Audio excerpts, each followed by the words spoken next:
Hello again, Gooners. It's going to be a quick one from me today. I was going to say to you, hello again, Groaners. Really, are we groaning? Yes, we are, because we haven't done an awful lot in the transfer market as of yet. There is a signing to report, and I'll get to that in just a while. But first of all, I have to tell you, I'm in a mysterious place. Oh yes, this very place is the same place that was haunted. Oh yeah. I'm not too sure about that, but if you hear any noises, just let me know about it. If you see anything flashing across the screen other than my hands, then yeah, just put a note in the comments column, because clearly this place is actually haunted. As I'm speaking in this eerie silence, I'm starting to wonder whether or not I'm by myself. Perhaps there is somebody else here. Well, let's not speculate too much, because speculation is all about the transfer front, of course. And on the transfer front, we are sort of nothing doing. I heard a very eerie sound just then. It sounded like a bird. But the new Nicholas Anelka, he used to fly like a bird up front for us. Not always on the wing, because clearly we played him as a striker. But did you see his striking record? The reason it will become clear in a moment. Just bear with me.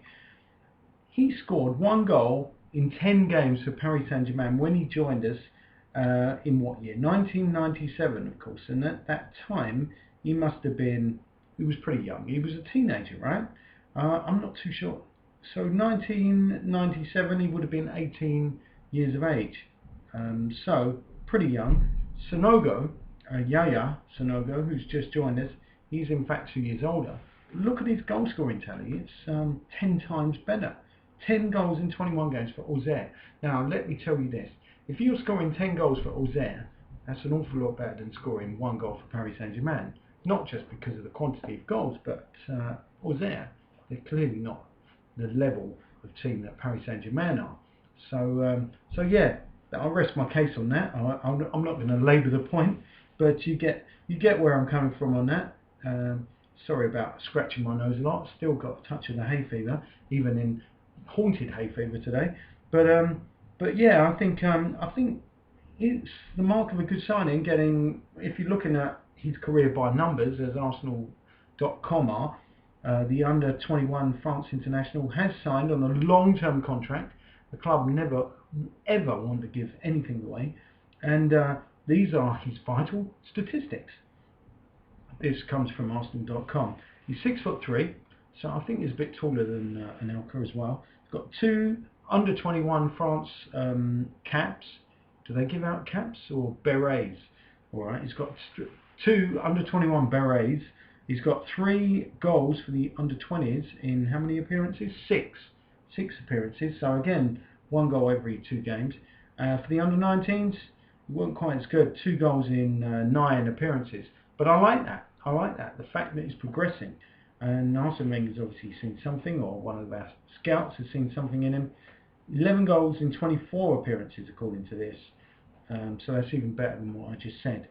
So that's his total, sorry. And last season, 10 goals in 13 games for Auxerre. Makes you wonder why didn't they play him more? But obviously I felt scared they're going to lose him. And he's coming good at the right time. So yeah, he's only what, 21 now. Sorry, not even that. He's 20. He'll be 21 in January, end of January. So sounds, well, if you're looking at just stats alone, you'd have to say it is a good signing. It's the only signing, so let's make a lot of it. Let's cheer. Let's cheer from the raft-tops. If you can't find a raft-top, just cheer.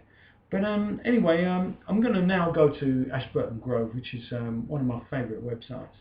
Ashburton Grove's brilliant blog. And he tends to start with "Morning Gooners," a bit like me with my "Hello Gooners" or "Groaners" today. And he's just running down all the various bits of tidbits. Tid is a very strange word, but tidbits that are sort of wandering about in the media. The Guardian saying that it's between us, Roma, and now Fiorentina for the signature of Julio Cesar, who did so well in the Confederations Cup for Brazil. I'd love to see him at Arsenal. Whether that's going to happen, I really can't tell you. I haven't got an inside track on it. Obviously, I think he will sign for Arsenal. I think we've got a really good chance of signing him. If we don't sign him, I'm going to think there's something seriously amiss at the club, and I think it would be excellent. There's talk that QPR want £1.5 million for his services. I'm not so sure that's absolutely true. I heard they just want to get him off the wage bill, so maybe that's why it's taking a long time. So my take on it is we'll wait. That's typical Arsenal, right? We're going to wait, so the deal won't go through immediately. When QPR say we can have him on a free or nominal transfer, we'll actually take the bait at that stage and not before. And of course, his wages are not going to be cheap, so that's what the club will be thinking about, because it's always about money, isn't it? So yeah. Meanwhile, there's talk that Gonzalo Higuain. That's it. I've got it. Higuain. Oh, it's going to take me a season to learn how to say his name properly. Higuain. Higuain is on the way, according to the Guardian. Carlo Ancelotti, the new boss of Real Madrid, sanctioning the move, and that's coming not exactly directly from the Guardian, but through my favourite website, Ashburton Grove. So I don't know if I particularly believe that, but actually I'd go as far as to say I believe it to some extent, because clearly Real Madrid weren't going to let Higuain leave until a new boss was installed, and now that boss is installed. Why wouldn't a deal be done? Well, when it comes to Arsenal, none of these deals are straightforward. We've been our lack of busyness on the transfer front kind of says it all, really. And of course, if you want to hear about when we used to be a bit busier on the transfer front and actually won Wenger's first double, do check out my book. It's on Amazon, and where else is it? Kindle. Have a look for that. It's called. I took the title from the last vlog, the Nearly Invisibles to the Almost Invincibles. So that's the name of the book. The Nearly Invisibles to the Almost Invincibles. The Wenger's first double. So have a look for that. But meanwhile, do look out. See, you can hear a lot of thudding going on. Does that mean there are ghosts here, or just people with either eaten too many meat pies here, or something else? Who knows? But anyway, Higuain, could it go through? There's this dream lineup some people are putting together. Wayne Rooney sitting behind Higuain in this very exciting imaginary lineup that we won't have. Obviously, the Wayne Rooney situation is Jack Wilshere's come out and said he'd love to see him at Arsenal, or something along those lines. I didn't even bother reading it, to be quite frank with you. But that's what he wants. But I don't think it would be the best deal of all time from our point of view. Although I've got to say, if Wayne Rooney could join, I'd be pretty pleased. I would be. I'm not going to lie. I'll be pleased. But at the same time, I just don't think it's going to work out. But and first of all, I'll be shocked if Wenger's interested, and second of all, if he does join, I don't even know if it's going to be the best deal. As much as I rate Wayne Rooney as a player, I'm just not sure he's going to fit into our style. But anyway, apparently we've bid £20 million. This is the latest, and Rooney apparently wants out of Old Trafford. That doesn't surprise me.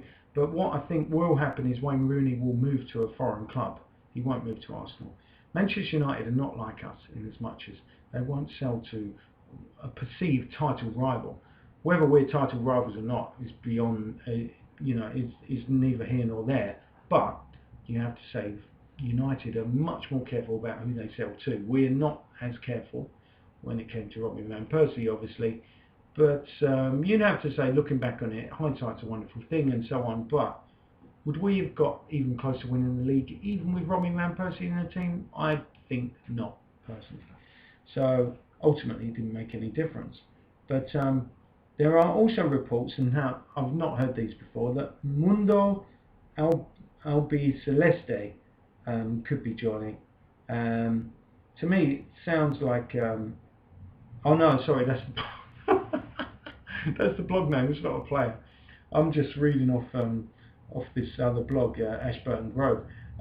Albi Celeste sounds like a marooned ship to me rather than a top footballer.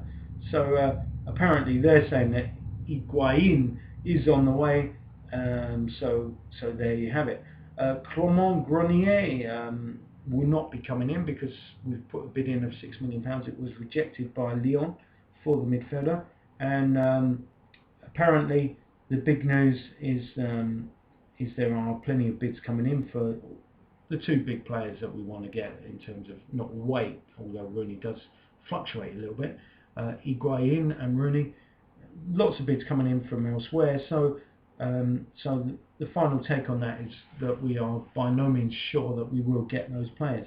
The same goes for another player that we apparently put in a bid for, Lars Bender, not Bender, but Bender. Apparently we put in a bid of €23 million, which is approximately £19.7 million for the Bayer Leverkusen midfielder.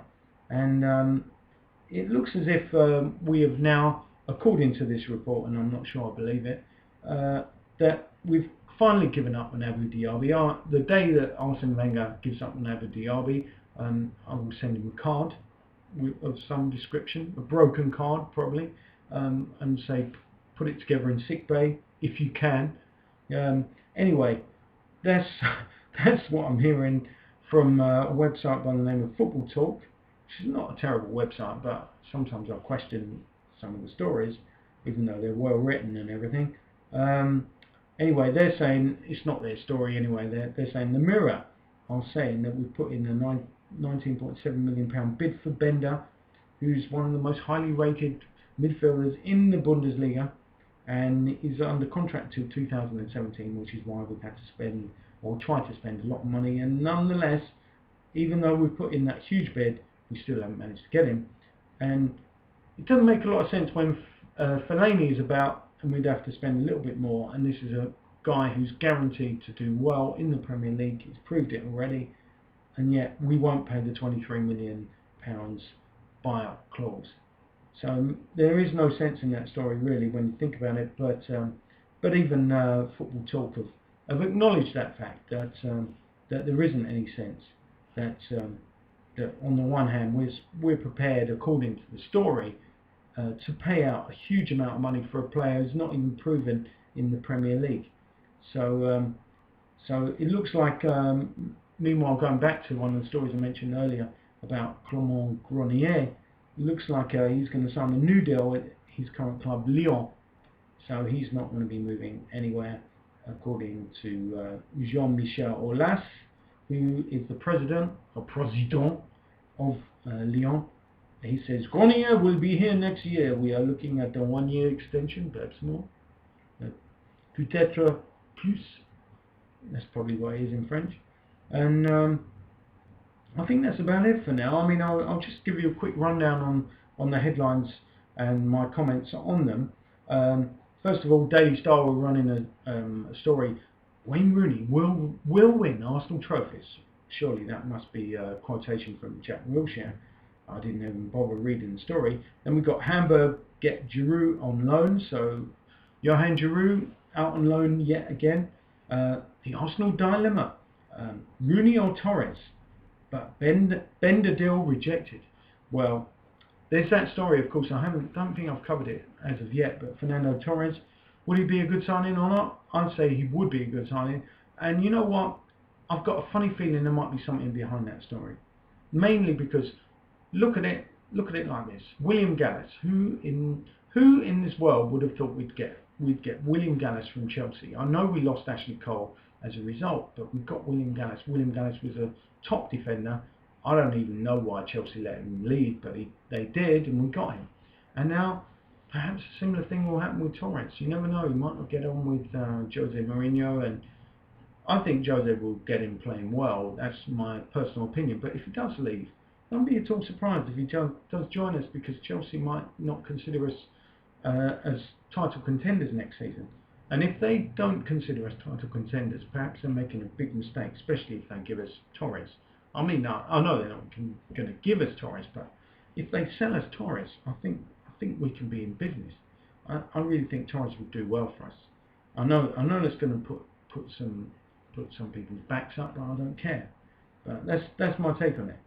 So anyway, then we've got all this stuff about Wilshere wanting Higuain to join the club, and Bender, being absolutely happy, in inverted commas, at Leverkusen. Grenier hinting at an Arsenal move despite all that stuff I told you earlier. Giroud making that Hamburg switch again. It's all kind of same stuff we've been hearing day after day, but of course we've finally got that first signing under our belts now. Yaya Sanogo. He is now an Arsenal player, and are we excited? I'm saying nothing at this stage other than Anelka Mark II. So mark my words. Don't mark them too much because I'm not sure. I haven't seen him play enough to make a judgment. But looking at the statistics alone, you've got to be confident that Sanogo is going to do the business. So I'm going to keep it short and sweet this time in the haunted house. Until the next time, up the Gooners and